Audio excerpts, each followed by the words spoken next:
तो आइए अब प्रस्तुत है एक कम कविता से अभ्यास प्रश्न। पहला प्रश्न है, कवि ने लोगों के आत्मनिर्भर, मालामाल और गतिशील होने के लिए किन तरीकों की ओर संकेत किया है? अपने शब्दों में लिखिए। उत्तर है, कवि ने लोगों के आत्मनिर्भर, मालामाल और गतिशील होने के लिए अनैतिक, भ्रष्ट और अमानवीय तरीकों की ओर संकेत किया है। कवि कहता है कि आजकल लोग धोखाधड़ी, भ्रष्टाचार, स्वार्थपरता आदि का सहारा लेते हैं। आज बेईमानी चरम पर है। बेईमान लोग मेहनती और ईमानदार लोगों का शोषण करते हैं और तथाकथित सफलता की सीढ़ियां चढ़ते जाते हैं। दूसरा प्रश्न, हाथ फैलाने वाले व्यक्ति को कवि ने ईमानदार क्यों कहा है? स्पष्ट कीजिए। उत्तर है, कवि के अनुसार जो व्यक्ति हाथ फैला रहा है उसकी आवश्यकताएं सीमित होती हैं। वह 2 जून की रोटी के लिए भीख मांगता है। अगर वह बेईमानी करता तो शायद उसे भीख मांगने की ज़रूरत नहीं पड़ती। वह धोखेबाज, अनैतिकता, बेईमानीपूर्ण आचरण को अपनी स्वार्थ की पूर्ति का साधन नहीं बनाता है। इसी कारण कवि ऐसे व्यक्ति को ईमानदार कहता है। तीसरा प्रश्न है, कवि ने स्वयं को लाचार, कामचोर, धोखेबाज क्यों कहा है? उत्तर है, आज के वातावरण में हर जगह धोखेबाजी तथा निर्लज्जता आ गई है। ऐसे माहौल में ईमानदार लोगों की भूमिका नगण्य हो गई है। कवि ऐसे वातावरण को सुधारने में स्वयं को असमर्थ पाता है। वह किसी की सहायता नहीं करता। उसने स्वयं को नए माहौल में ढाल लिया है, परंतु अपनी सहानुभूति कमज़ोर और ईमानदार लोगों के साथ पाता है। चौथा प्रश्न है, मैं तुम्हारा विरोधी, प्रतिद्वंदी या हिस्सेदार नहीं से कवि का क्या अभिप्राय है?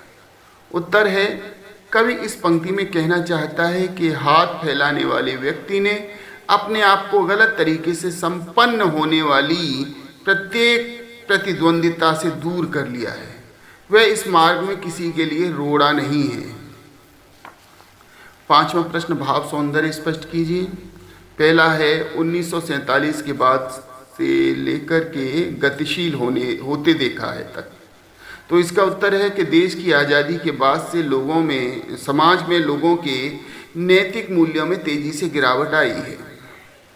भ्रष्ट आचरण करने वाले लोग आत्मनिर्भर और अमीर बन गए हैं। वे समाज में धन के बल पर तथा बाहुबल आदि के द्वारा निरंतर संपन्न होते गए हैं। हर जगह धोखेबाजी और स्वार्थपरता दिखाई देती है। दूसरा है, ख, मानता हुआ कि हाँ मैं लाचार हूँ से लेकर एक मामूली धोखेबाज तक। तो उत्तर है, यहाँ कवि हाथ फैलाने वाले व्यक्ति के बारे में कहता है कि वह लाचार है तथा 2 जून की रोटी कमाने के लिए लोगों के आगे हाथ फैलाता है। उन्हें अपने मेहनत मजदूरी करके कमान पाने का संदेश देकर मामूली धोखा देता है। भाव सौंदर्य में ग, तुम्हारे सामने बिल्कुल से लेकर लिया है हर मोड़ से तक। उत्तर है, कवि हाथ फैलाने वाले व्यक्ति के बारे में कहता है कि वह पूरी तरह दाता पर निर्भर है। उसने अमीर बनने की हर प्रतिद्वंदिता से अपने आप को दूर कर लिया है। इस प्रकार वह कम से कम एक प्रतिद्वंदी के रूप में अब संपन्न लोगों के आगे नहीं है। छठा प्रश्न, शिल्प सौंदर्य स्पष्ट कीजिए। इसका क खंड है कि अब जब कोई से लेकर के या बच्चा खड़ा है तक। उत्तर है, इन पंक्तियों में कवि ने व्यंजना शब्द शक्ति का प्रयोग किया है। आदमी औरत में अनुप्रास अलंकार है। कविता की मुक्त छंद शैली है। खड़ी बोली में सशक्त अभिव्यक्ति दिखाई देती है। हाथ फैलाना मुहावरे का सुंदर प्रयोग किया गया है। चित्रात्मक बिंब है। ख खंड, मैं तुम्हारा विरोधी, प्रतिद्वंदी से लेकर के निश्चिंत रह सकते हो तक। इसमें शिल्प सौंदर्य है। इन पंक्तियों में कवि ने व्यंजना शब्द शक्ति का प्रयोग किया है।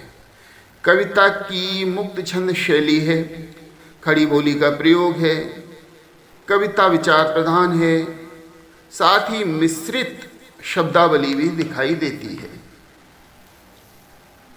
चलिए अब आते हैं दूसरी कविता सत्य के अभ्यास प्रश्नों की ओर। तो पहला प्रश्न है,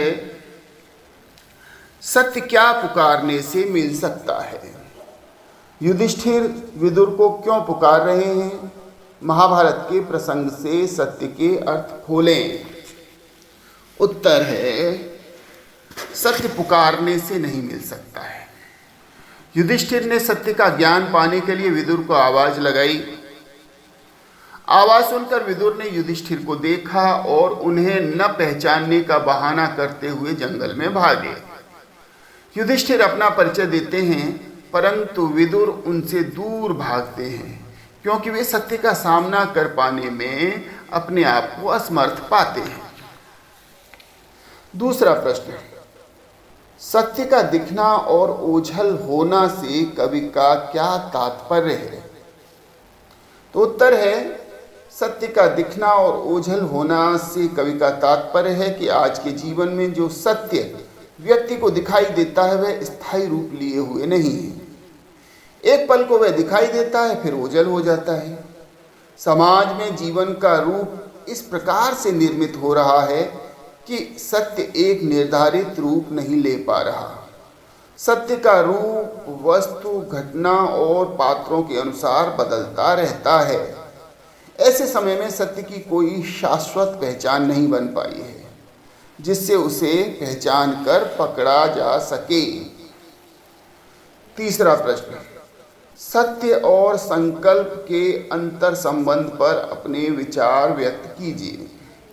तो उत्तर है, सत्य वह है जो प्रत्यक्ष तथा यथार्थ है, किंतु संकल्प व्यक्ति की इच्छा शक्ति है। जीवन में जो कुछ घटता है, दिखाई देता है, वह यथार्थ है, उसे ही सत्य कहते हैं। मनुष्य अपनी इच्छा शक्ति से कार्य करता है तथा नए नए कार्य करने के संकल्प लेता है।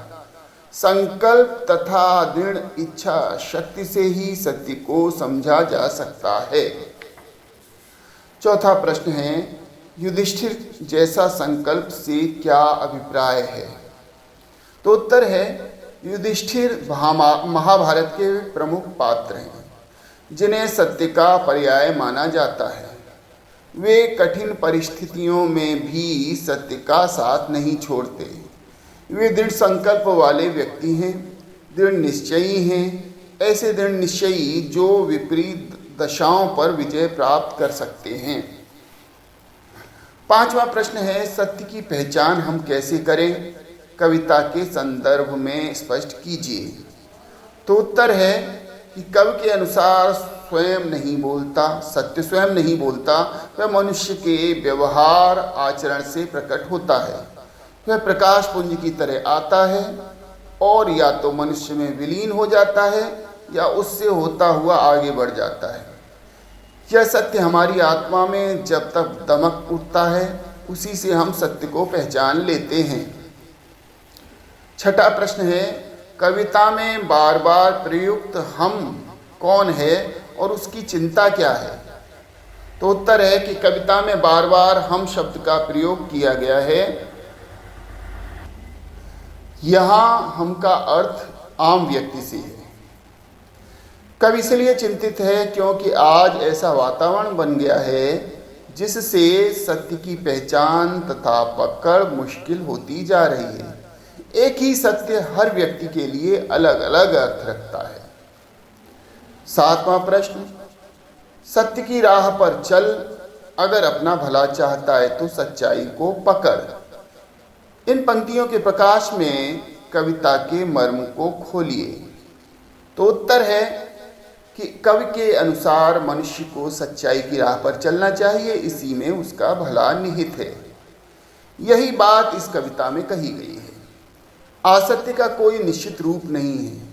सत्य के प्रति संशय बढ़ गया है, परंतु इसके बाद भी यह हमारी आत्मा की आंतरिक शक्ति है। यह आंतरिक शक्ति है जो जीवन को एक निश्चित आकार व आधार देती है। सच्चाई के बल पर ही आत्मा का विस्तार होता है। सत्य से ही आत्मिक ज्ञान बढ़ता है। आत्मज्ञान के बल पर सत्य को पाया जा सकता है। कविता में सत्य को जानने के लिए युधिष्ठिर विदुर का पीछा करते हैं, किंतु जब उन्हें आत्मबोध हो जाता है तो वह सत्य को जान पाते हैं।